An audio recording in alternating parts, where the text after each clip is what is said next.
Hello everyone, तो वापस सबका वेलकम है हमारे चैनल के ऊपर। और मेरा नाम है निशा, आरडी मेडिकल कॉलेज के अंदर सेकेंड ईयर इंग्लिश स्टूडेंट हूँ।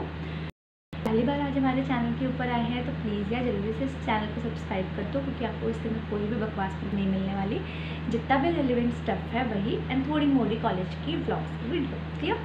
ओके, तो लास्ट टाइम हमने जो वीडियो शूट की थी वो था हमारे पास कि हमें नीट का एग्ज़ाम और उसके लिए जो हमें मॉक्स देने हैं वो हमें किस तरीके से देने हैं, हमारी क्या स्ट्रैटेजी होनी चाहिए, हमारा क्या अप्रोच होना चाहिए किसी भी मॉक को अटेम्प्ट करने के लिए। क्लियर? एक चीज़ मैं आपको बताना चाहूँगी कि भाई जो हम मॉक देंगे ना, तो कोशिश करिए आप कि भाई किसी पर्टिकुलर जो हमारे पास रिलेवेंट स्टफ़ है यानी रिलेवेंट साइट है वहीं से आप मॉक डाउनलोड करो, और जो अभी के अकॉर्डिंग एनटीए का पैटर्न है उसके अकॉर्डिंग मॉक दो। ऐसा नहीं कि आपने कोई पुराने 2010 वाले उठाकर फिर उनको आप मॉक दे रहे हो। प्लीज़ ऐसा मत करो, क्योंकि अब जो है पैटर्न चेंज है एनटीए का, वो बहुत ज़्यादा फोकस कर रहा है एनसीईआरटी के ऊपर, है ना। तो आपका अगर एनसीईआरटी का पोर्शन क्लियर है तो आप मॉक भी उसी के अकॉर्डिंग लगाओ ना। जो सिलेबस नहीं है अब हमारे में, या फिर जो एनटीए बाहर से नहीं पूछ रहा, उसके लिए हम क्यों फालतू अपना दिमाग ख़राब करें, एंड उन क्वेश्चंस को हम क्यों प्रैक्टिस करें। थोड़ी मोड़ी इन्फॉर्मेशन बाहर की चलती है कि भाई क्या पता है एनटीए ये भी पूछ ले, क्योंकि वो रिलेटेड है हमारे एनसीईआरटी से। बट सपोज़ अब आपसे पक्सीनिया की लाइफ साइकिल पे कोई क्वेश्चन पूछ रहा है, तो भाई वो तो इम्पॉर्टेंट नहीं है ना हमारे लिए। पक्सीनिया कौन सी क्लास से बिलोंग करता है ये इंपॉर्टेंट है हमारे लिए, तो उस पर क्वेश्चन आएगा तो हम अटेम्प्ट करेंगे, बट उसकी लाइफ साइकिल से क्वेश्चन आएगा वो हम अटेम्प्ट नहीं करेंगे। क्लियर? तो इसीलिए ऐसा नहीं कि ऑनलाइन आपने कुछ भी ढूंढा और उसको ही मॉक दे रहे हो, ऐसा मत करो। हमारे पास आजकल बहुत सारे प्लेटफॉर्म हैं जो कि नीट के लिए मॉक प्रोवाइड करवाते हैं, तो आप उन साइट्स का यूज़ कर सकते हो। वैसे मेरे अकॉर्डिंग ये अच्छा होगा कि आप किसी इंस्टीट्यूट की ऑफलाइन टेस्ट सीरीज ले लीजिए।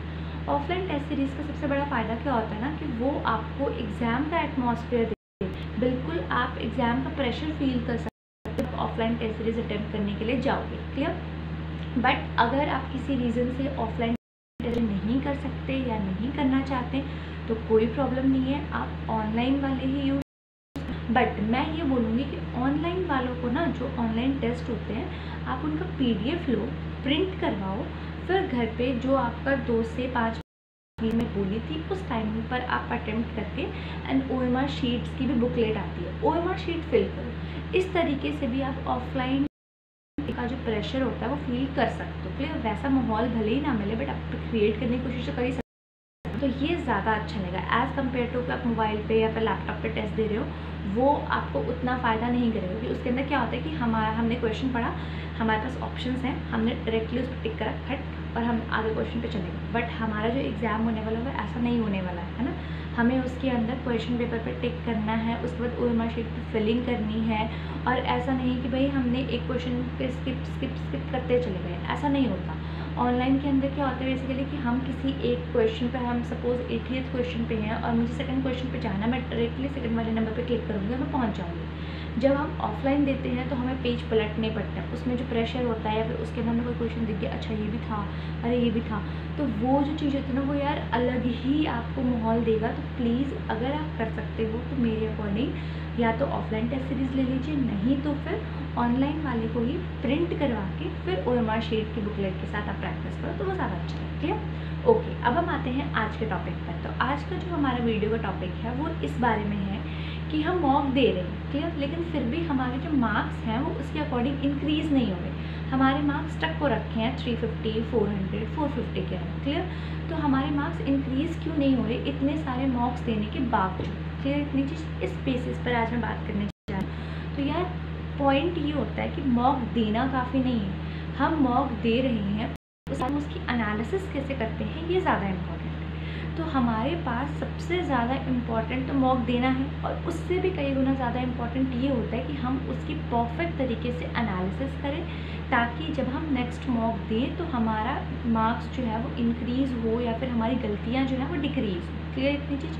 ओके, तो जब भी कभी आप मॉक देते हो ना, तो मॉक देने के बाद जब आप चेक करते हो तो चेक करने के बाद आप 3 कॉलम बनाओ। आप एक शीट लो, शीट के ऊपर या फिर कोई छोटी सी कॉपी ले लो जिसके अंदर आप अपना पूरा रिकॉर्ड रख सको टेस्ट का, मॉक्स का।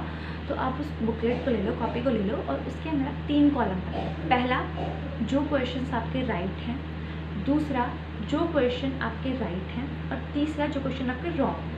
अब भाई स्टार्टिंग के 2 कॉलम तो मैंने राइट वाले ही बोल दिए, ऐसा क्यों? तो यार जो 2 कॉलम आपने राइट वाले बनाए ना, उसके अंदर जो फर्स्ट कॉलम है वो आप रखो जो आपने सचमुच राइट अटेम्प्ट किए, यानी जिनके आंसर आपको 100% आते थे और श्योरिटी के साथ आपने टिक कर रखे थे। क्लियर? जो सेकंड कॉलम है हमारा, सेकंड कॉलम आपका वो क्वेश्चंस राइट होने का बनेगा जिस क्वेश्चन के ऊपर आपको 40%, 50% या 60% श्योरिटी थी कि भाई ये आंसर हो सकता है, बट 100% श्योरिटी नहीं थी। यानी आपने या तो उन क्वेश्चंस को लॉजिकली टिक किया है या फिर उन क्वेश्चंस का आपने आंसर तुक्के से मार दिया। क्लियर? बट फिर भी आपके वो क्वेश्चन राइट हो गए हैं तो उनके ऊपर टिक, मतलब उसका कॉलम बना दो। एंड देन लास्ट कॉलम जो है वो आपका होगा जो क्वेश्चन आपके रॉन्ग हो गए हैं उनका। क्लियर इतनी चीज़? अब आपको उसके अंदर अपने क्वेश्चन पता चल गया कि भाई कितने क्वेश्चन मेरे राइट हुए हैं और उसको मेरे को श्योरिटी से पता थे उनके आंसर, कितने क्वेश्चन ऐसे हैं जिनको मैंने टिक तो राइट किया है लेकिन मेरे को ढंग से आते नहीं थे, एंड कितने क्वेश्चन मेरे ऐसे हैं जो कि मेरे रॉन्ग हो गए। क्लियर इतनी चीज़? अब आपको उनके आंसर्स नहीं देखने हैं, अभी बिल्कुल भी नहीं देखने हैं। यार ये प्रैक्टिकल अप्रोच है, मेरी खुद की अप्रोच है जो मैंने अपने एग्जाम के लिए किया था, अपने मॉक्स के टाइम पर लगाया था, और मैं वही आपको बता रही हूँ। ऐसा कोई थ्योरेटिकल फंडा नहीं बता रही जो हमें करना इम्पॉसिबल है। क्लियर इतनी चीज़? प्लीज़ अच्छे से सुनना है इसको, डिटेल में पूरी वीडियो है तो आप अच्छे से सुनिए, अच्छे से अप्लाई कीजिए और आपके डेफिनेटली मार्क्स बढ़ेंगे, मैं गारंटी के साथ बता दूँगी।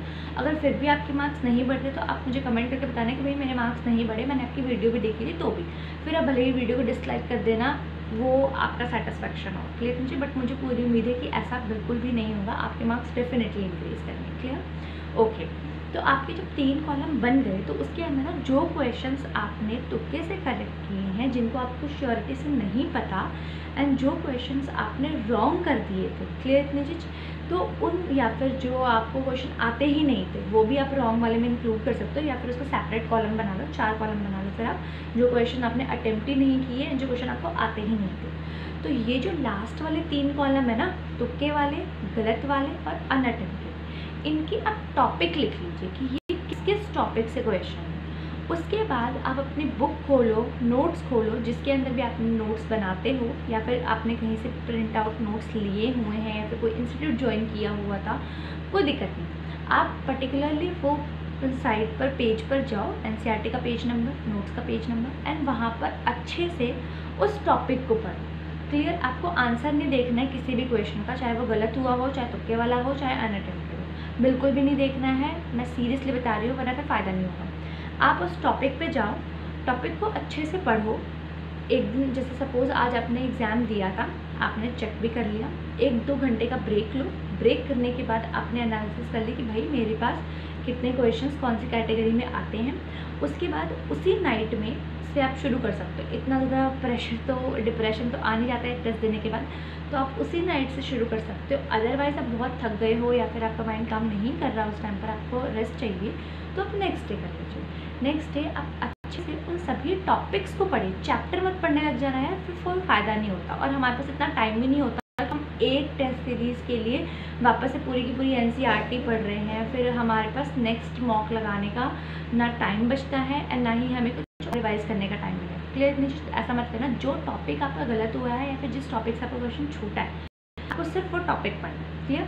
आपने अच्छे से अपने टॉपिक्स पढ़े, उसके बाद जैसे आज आपने टॉपिक, सपोज कल आपने टेस्ट दिया था, आज आपने अपने टॉपिक्स पढ़ लिए अच्छे से, उसके बाद नेक्स्ट डे होगा ना, नेक्स्ट डे आप पढ़ना शुरू करोगे, उससे पहले जो मॉक आपने पहले दिया था, उस मॉक्स के अंदर जो क्वेश्चन पे गलत हुए थे, जिस क्वेश्चन को आपने तुक्के से करेक्ट किए थे एंड जिस क्वेश्चन को आपने अनअटेम्प्टेड किया, उन सभी क्वेश्चंस को अब आप अटेम्प्ट करो बिना आंसर्स देखे।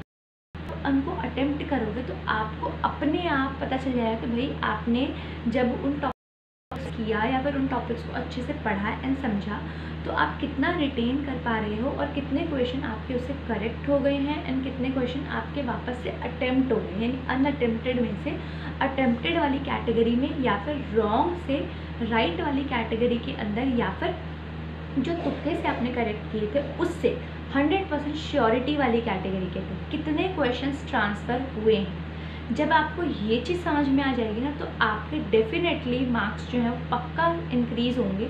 क्योंकि मार्क्स इंक्रीज़ ना होने का रीज़न पता क्या होता है कि हम मॉक्स दे रहे हैं, मॉक देने के बाद जब हम चेक करने के लिए बैठे, हमारा कोई क्वेश्चन गलत हो गया, हमने तुरंत उसका आंसर देख लिया आंसर के अंदर कि अच्छा इसका आंसर ए ऑप्शन था, यार मैंने तो बी मार दिया। अच्छा ए वाले की रीजनिंग क्या, एक्सप्लेनेशन क्या दे रखी है, हम फिर उसको पढ़ लेते हैं, तो हमें वो याद नहीं रह पाता यार। हम कितनी एक्सप्लेनेशन पढ़ लेंगे, और एक्सप्लेनेशन पढ़ने के बाद वो 2 लाइन की एक्सप्लेनेशन या फिर 4 लाइन की एक्सप्लेनेशन होती हैं, वो हम दिमाग में बिठा नहीं पाते अच्छे से, क्योंकि हम एक साथ ही ना सारी की सारी एक्सप्लेनेशन पढ़ते जा रहे हैं। लेकिन जब हम अपना टॉपिक ढूंढते हैं, फिर उस टॉपिक को पढ़ते हैं, तो इतनी मेहनत से ना हमारी माइंड के अंदर वो रिटेन होने लग जाता है कि अच्छा ये वाला क्वेश्चन मेरा गलत हुआ था। उसके बाद हमने रिवाइज़ करा यहाँ से, उसके बाद जब हमने पढ़ा एंड देन अगले दिन हमने जब उसको अटेम्प्ट किया, तो हमें पता चला कि भाई हम कितना रिटेन कर पा रहे हैं। कि भाई एग्ज़ाम में आपको पूरा सिलेबस आना ना एक साथ, सिर्फ 4-5 क्वेश्चंस की एक्सप्लेनेशन तो नहीं आनी, तो पूरा सिलेबस आप वहाँ पर उठा के लेके जा रहे हैं अपने माइंड में बिठा के। तो उसके लिए ये चीज़ ज़रूरी है कि आपके दिमाग में ना ज़्यादा से ज़्यादा इन्फॉर्मेशन स्टोर होनी चाहिए, और वो स्टोर ऐसी होनी चाहिए सबकॉन्शियस माइंड में कि वहाँ पर जाकर आप यूज़ कर सको। ऐसी नहीं होनी चाहिए कि एक दिन के लिए आपको यूटिलाइज़ हुआ एंड फिर उसके बाद आपने छोड़ दिया। क्लियर इतनी चीज़। अब जब हमने नेक्स्ट डे यूज़ करा अपनी इन्फॉर्मेशन को और हमने उन क्वेश्चंस को वापस से अटेम्प्ट किए, उसमें से जो आपके करेक्ट निकले, अब अगर कोई क्वेश्चन आपके रॉन्ग हुए हैं तो उसके 2 रीजंस हो सकते हैं। पहला, या तो आपने सिली मिस्टेक कर दी हो जल्दीबाजी के अंदर, या तो आपको वो टॉपिक ढंग से याद नहीं हुआ। अब जो टॉपिक आपको ढंग से याद नहीं हुआ है उनके ऊपर फोकस करो। देन अगेन आज के दिन आपको उन टॉपिक्स को अच्छे से पढ़ना है। 1 बार पढ़ो, 2 बार पढ़ो, 3 बार पढ़ो, अच्छे से पढ़ो। बट अब नेक्स्ट डे आपको उन क्वेश्चंस को अटेम्प्ट नहीं करना, अब उन क्वेश्चंस को आप अटेम्प्ट 1-2 दिन बाद करना, ताकि तब तक आपके माइंड में कितनी चीज़ें बैठ रही हैं वो इम्पॉर्टेंट है। क्लियर इतनी चीज़। दूसरी बात मैं बताना चाहूँगी कि जो इनऑर्गेनिक के रिएक्शंस होते हैं या फिर ऑर्गेनिक के कुछ रिएक्शंस हैं जो कि हम लॉजिकली नहीं सॉल्व कर सकते, जिसके अंदर हमें थोड़ा सा माइंड में बिठाना पड़ता, रटना पड़ता कि अच्छा इससे ये बना है, इससे ये बना है हमारे पास। उन रिएक्शंस के लिए क्या है, आप ना छोटा सा नोट पैड ले सकते हो, लाइक ऐसी कोई डायरी ले सकते हो जो कि अपने हाथों में आराम से लेकर, या फिर इससे भी छोटा अगर कोई आपके पास अवेलेबल हो तो आप वैसा यूज़ कर सकते हो। जब भी आप रिएक्शंस पढ़ते हो, आपने एनसीईआरटी पढ़ी, एनसीईआरटी के अंदर है ग्रुप 15 है, ग्रुप 15 के इतने सारे रिएक्शंस हैं, आपने सारे पढ़ लिए अच्छे से टॉपिक वाइज कि भाई की प्रिपरेशन किससे हो रही है, नाइट्रिक एसिड की प्रिपरेशन का मेथड क्या है। देन सपोज ऑसवाल्ड मेथड ही था, ऑसवाल्ड मेथड हमने तीनों रिएक्शंस लिख लिए, अमोनिया की ऑक्सीडेशन, देन नाइट्रिक एसिड की ऑक्सीडेशन, देन फर्दर उसके वाटर के साथ रिएक्शन, हमने तीनों रिएक्शंस लिख लिए। अब ना जब आप उन रिएक्शंस को लर्न करोगे तो एक जगह पर बैठ के लर्न मत करना, कभी भी एक जगह पर सेटिंग पोर्शन के अंदर ज़्यादा टाइम तक आप याद नहीं कर सकते। आप थोड़ा सा ना राउंड मारो, शाम के टाइम पर, गर्मियों का टाइम है, शाम के टाइम पर छत पे बहुत अच्छी हवाएं चलती हैं थोड़ी थोड़ी, तो आप छत पे राउंड मारो अच्छे से और उसके अंदर उन रिएक्शंस को ना याद करने की कोशिश करो। अगर आप रात वाले पर्सन हो तो शाम का टाइम आपके लिए बेस्ट है, अगर आप मॉर्निंग वाले पर्सन हो तो आपको सुबह का टाइम बहुत बेस्ट है। तो आप उसको थोड़ा ना टहलते हुए याद करोगे ना, तो रिएक्शंस बहुत अच्छे से याद होंगे और आप फिर उनको यूज़ भी कर पाओगे। क्लियर इतनी चीज़। तो ये थी हमारे पास मॉक अटेम्प्ट करने के बाद एनालिसिस की स्ट्रैटेजी, और इससे हमारे मार्क्स कैसे इंक्रीज़ हो सकते हैं उसकी स्ट्रैटेजी। तो आई होप कि आपको वीडियो पसंद आएगी और मैं उम्मीद करती हूँ कि आपको इससे ज़रूर फ़ायदा होगा, और अगर फ़ायदा होगा तो यार प्लीज़ कमेंट करके बताना कि आपको सच में फ़ायदा हुआ है और आपके मार्क्स कितने से कितने इंक्रीज़ हुए। क्लियर इतनी चीज़। Thank you very much guys. तो ऑल द वेरी बेस्ट, पढ़ते रहिए, तब तक के लिए टाटा बाय बाय।